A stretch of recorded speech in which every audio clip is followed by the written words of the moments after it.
jangan mengganggu persatuan dan kesatuan yang ada di wilayah Jakarta. Saya panglimanya. Ya. Jangan coba-coba mengganggu persatuan dan kesatuan yang ada di Jakarta. Kalau coba-coba mengganggu itu, akan saya hajar nanti. Serangan buzzer semakin ganas dan meluas. Bahkan serangan tersebut bagai gayung bersambut. Pada tanggal 19 November 2020, Jalan Raya Petamburan, wilayah tempat tinggal saya, didatangi oleh pasukan Kopsus TNI, yaitu Komando Operasi Khusus TNI, yang terdiri dari 3 pasukan elit TNI, yaitu Kopassus Angkatan Darat, Marinir Angkatan Laut, serta Pashas Angkatan Udara. Sesuai aturan bahwa pasukan Kopsus ini tidak bergerak kecuali dengan perintah Presiden. Saat itu entah siapa yang menggerakkan pasukan elit ini. Namun yang jelas ini juga merupakan kelanjutan dari operasi intelijen hitam yang telah menyusup ke semua lini pemerintahan maupun swasta. Saya nggak peduli siapapun orangnya, saudara. Mau presiden, mau menteri, mau para jenderal TNI dan Polri, hati-hati kalian. Kalau kalian ingin menyingkirkan ajaran agama dalam pengelolaan negara Republik Indonesia, berarti kalian ingin melawan agama. Kalian menantang agama. Demi Allah, kami tidak akan mundur walaupun selangkah, saudara. Takbir! Takbir! Jangan asal bicara sembarangan. Jaga dari siksa api neraka. Allah sudah berfirman, ya ayyuhal haladina ku anfusikum wa ahlikum naron. Hai orang-orang yang beriman, jagalah dirimu dan keluargamu dari api neraka. Ya, ucapan dan tindakan itu harus baik. Ya, harus baik.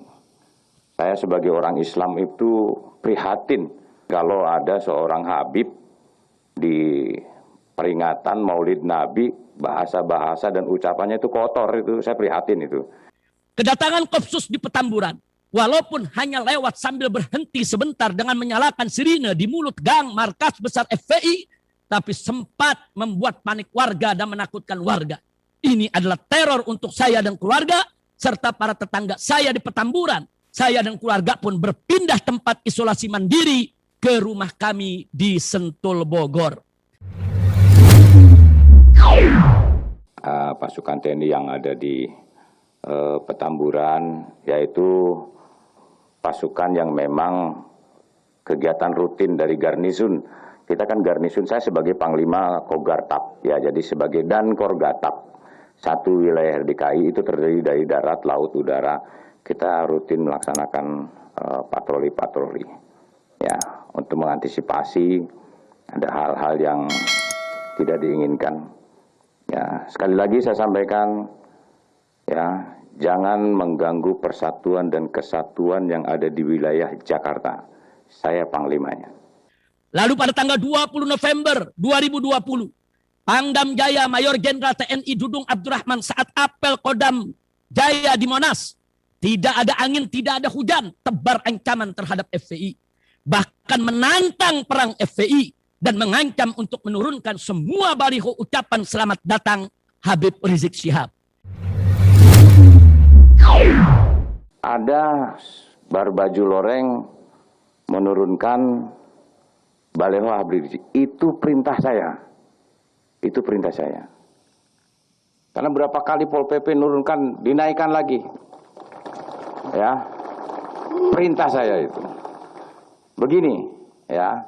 Kalau siapapun di Republik ini, siapapun, ini negara-negara hukum. Ini negara-negara hukum. Harus taat kepada hukum.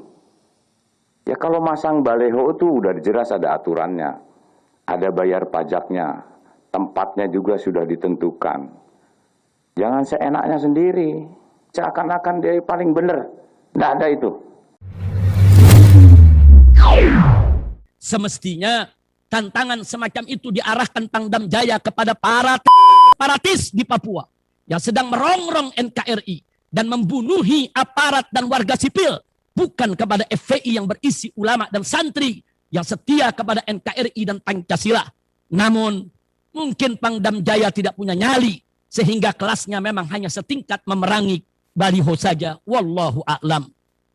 Jangan asal bicara sembarangan. Jaga dari siksa api neraka. Majelis Hakim yang mulia.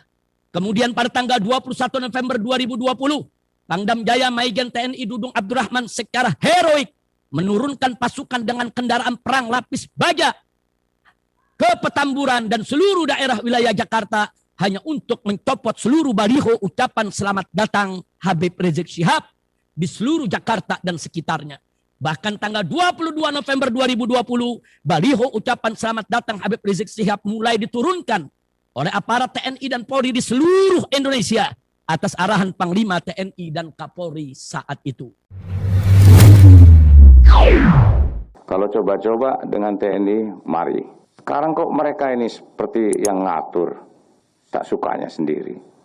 Ingat ya, saya katakan, itu perintah saya. Ya, dan ini akan saya bersihkan semua. Tidak ada itu baleho-baleho yang mengajak revolusi dan segala macam. Ya, saya peringatkan. Dan saya tidak akan segan-segan untuk menindak dengan keras yang coba-coba mengganggu persatuan dan kesatuan. Jangan merasa bahwa dia mewakili umat Islam. Tidak semua. Lebih banyak umat Islam yang baik, yang berkatanya juga baik, yang berucapnya juga baik, dan bertingkah lakunya juga baik.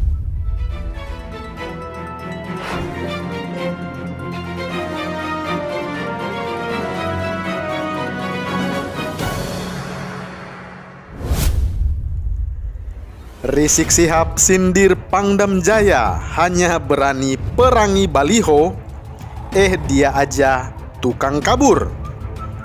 Ditulis X Hardy di siword.com. Halo Indonesiaku, Assalamualaikum. Berjumpa lagi bersama saya di Suara Channel Bapak Infrastruktur. Video yang saya upload ini masih seputar Rizik Syihab yang membacakan pledoi. Kalian tentu sudah tahu kalau Rizik Syihab sempat berurai air mata. Ya, air mata buaya saat membaca pledoi. Sebaiknya hakim jangan sampai terpengaruh dengan air mata itu. Di dalam pledoi yang dia bacakan, dia terlalu banyak ngawurnya karena menyeret dan mengkait-kaitkannya dengan kasus Basuki Cahayapurnama, lalu menuding soal buzzer, lalu menuding ada intelijen hitam, kemudian menuding ada campur tangan pemerintah, mulai dari Presiden, Panglima TNI hingga Kapolri, bahkan ada campur tangan dukun hingga preman. Ngawur nggak itu? Di dalam pledoinya itu, ia juga tidak lupa menyinggung soal nama Panglima Kodam Jaya atau Pangdam Jaya Mayor Jenderal Dudung Abdurrahman di dalam pledoi tersebut. Pangdam Jaya ini terkait dengan penurunan baliho Rizik Syihab yang sempat sangat heroik dan dramatis. Rizik Syihab menceritakan kalau dirinya mendapatkan intimidasi pasca pulang dari negara Arab Saudi. Intimidasi itu dilakukan oleh sejumlah pasukan Kopsus TNI mendatangi Petamburan. Dan intimidasi itu berlanjut hingga ke kediamannya di kawasan Sentul, Kabupaten Bogor.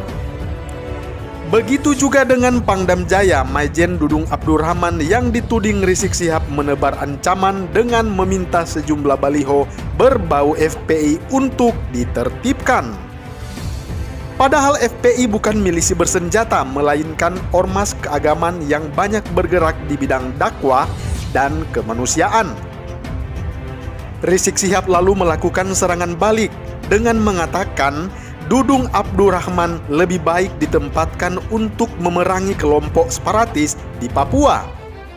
Dia menyindir Dudung Abdurrahman sebagai Pangdam Jaya dianggap tak punya nyali. Wow, ia bilang tak punya nyali. Namun mungkin Pangdam Jaya tidak punya nyali sehingga kelasnya memang hanya setingkat memerangi baliho saja.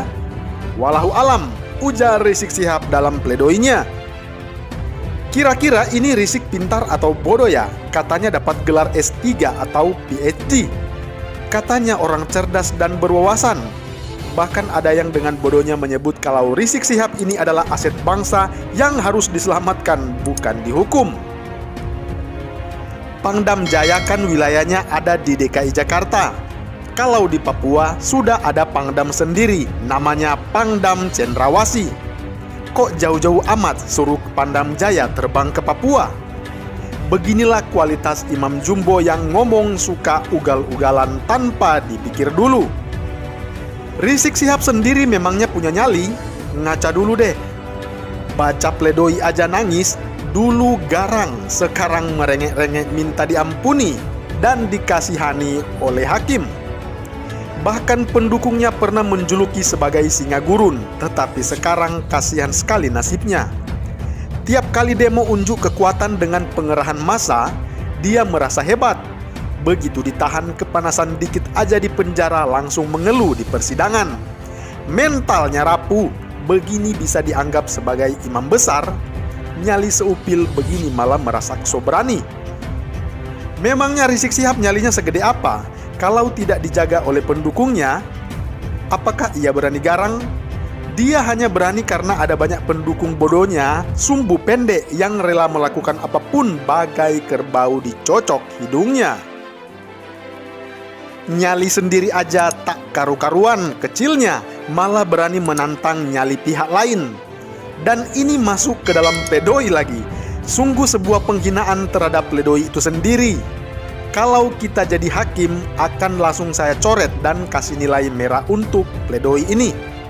Isinya bukan melakukan pembelaan tetapi menuding pihak lain untuk menjadi kambing hitam. Jadi, berkacalah sebelum bicarakan orang lain. Bagaimana menurut Anda? Salam hangat, Bapak Infrastruktur.